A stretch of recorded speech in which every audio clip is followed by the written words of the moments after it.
Bismillahirrahmanirrahim. Assalamualaikum warahmatullahi wabarakatuh. Sampurasun. Nepangkeun wasta abdi Tias Agung Pratama abdi ngawulang di SMK Negeri Situraja Kabupaten Sumedang. Dina kesempatan dinten ieu abdi bade ngajelaskeun ngeunaan carita pondok atanapi carpon. Carpon teh bagian tina sastra Sunda. Biasana anu dicaritakeun teh hasil imajinasi atanapi rekaan pangarang sok sanajan mungkin wae aya anu dumasar karena pengalaman nyata. Nah, di dia aya pengertian carita pondok.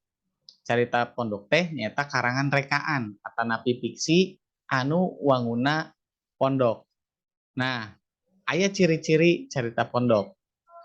Aya opat. Anu kahiji cirina nyata bisa rengse dina sakali maca gitu ya. Anu kadua alurna teu kompleks, anu katilu museur karena hiji kejadian, anu kaopat tokohna teu seueur.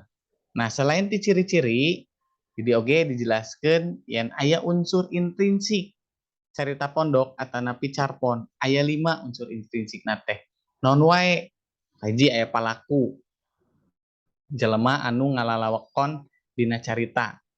Anu kadua aya amanat pesen anu rek ditepikeun ku pangarang. Anu katilu aya tema. Anu kaopat aya latar sarang anu kalima aya galur. Di dia galur teh kabagi jadi tilu. Itunya aya galur maju, aya galur mundur, aya oge galur campuran. Nah, dina latar oge kabagi jadi tilu.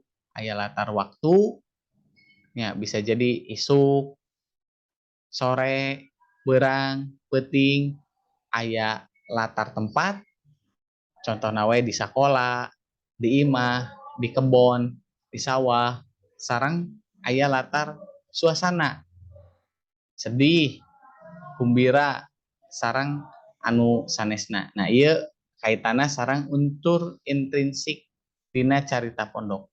Aya oge unsur ekstrinsik. Nah, upami unsur ekstrinsik carita pondok mah nilai-nilai dina carita pondokna eta sorangan. Sakitu penten anu tiasa kapihatur dina materi dinten ayeuna. Hatur nuhun.